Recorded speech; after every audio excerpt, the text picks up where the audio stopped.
जय गुरु जी, शुक्राना गुरु जी। सभी प्यारी संगत को जय गुरु जी।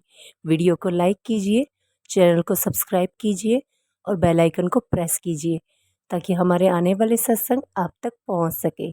जय गुरु जी। गुरु जी का हर पल शुक्राना।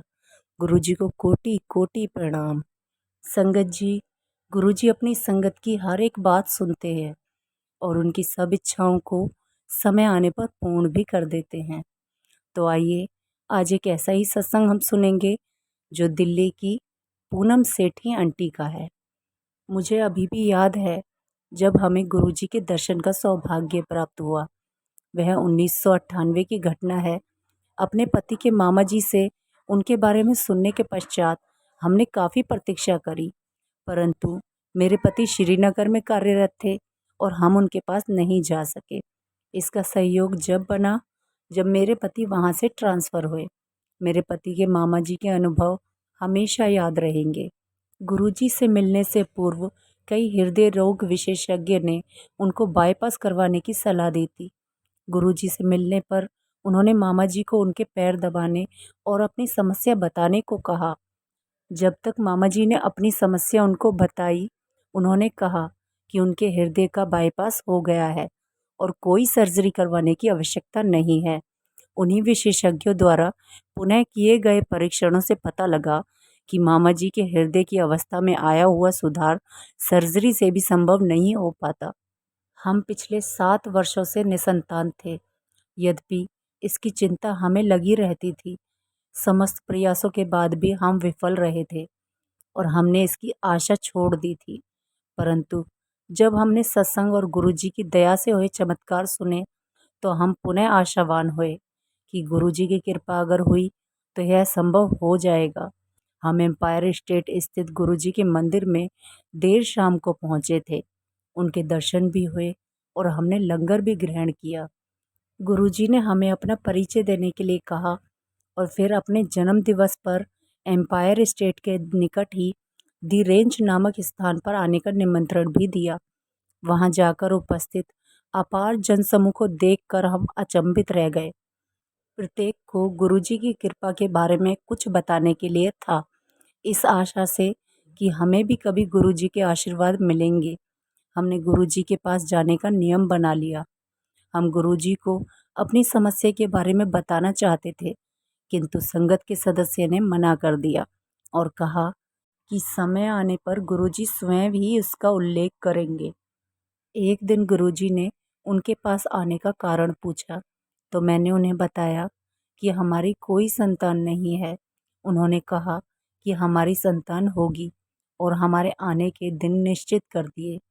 मैं गुरुजी के इस कथन से अति प्रसन्न थी, किंतु मुझे यह भी चिंता थी, क्या गुरुजी को वास्तव में हमारी समस्या का ज्ञान है?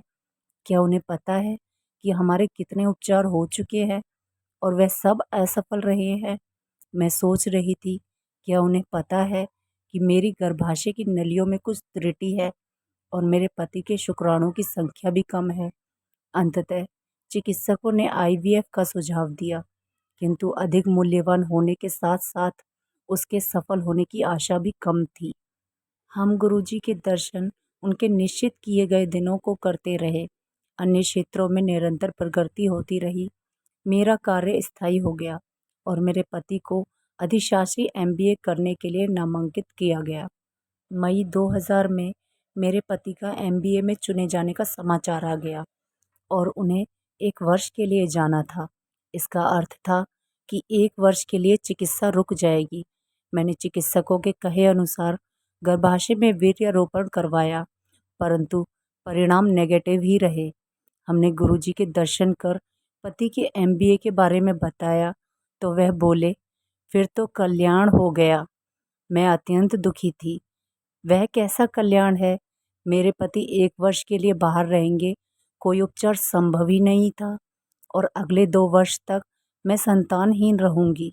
परंतु गुरुजी ने यह सब देख लिया था और वह किया जिसकी हमने कल्पना भी नहीं की थी। हाँ, कुछ दिनों के उपरांत हुए गर्भाशय परीक्षण में पता लगा कि मैं गर्भवती हूँ। हम दोनों को विश्वास नहीं हो रहा था। हम दोनों हर्ष से विह्वल और कृतज्ञ थे। आंखों में आंसू भरे हुए हम दोनों बहुत देर तक गुरुजी के चित्र को चूमते रहे। उन्होंने हमारी नियति को परिवर्तित कर दिया था। उस संध्या को जब हम गुरुजी को यह शुभ समाचार देने उनके दर्शन हेतु गए तो उन्होंने संकेत दिया कि मैं कुछ ना बोलूं। मैनू पता है पति की अनुपस्थिति होते हुए भी मेरा गर्भकाल बिना किसी समस्या के पूरा हो गया। मैंने एक पुत्र को जन्म दिया। मैं उसे गुरुजी के पास, जिनके आशीर्वाद से वह उत्पन्न हुआ था, ले जाने को उत्सुक थी, किंतु 40 दिन तक नवजात शिशु को बाहर ना ले जाने की प्रथा ने मुझे रोक दिया।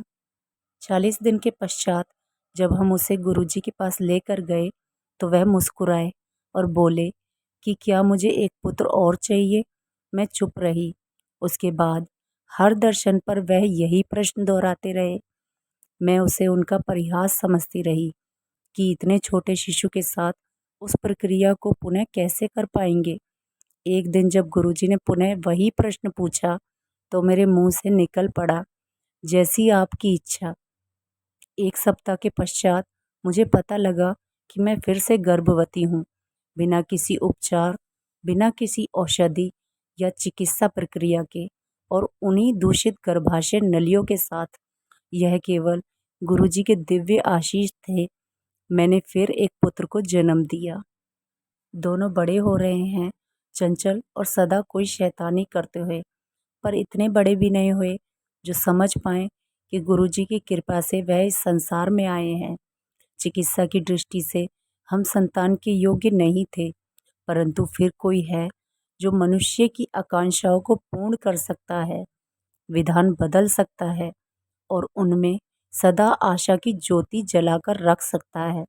गुरुजी, आप धन्य हैं।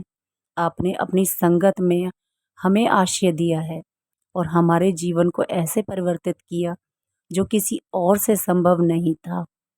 जय गुरुजी, शुक्राना गुरुजी। और इसी के साथ सत्संग को समाप्त करते हैं संगत जी। जय गुरुजी, शुक्राना गुरुजी। गुरुजी का हर पल शुक्राना। शुक्राना मेरे मालिक।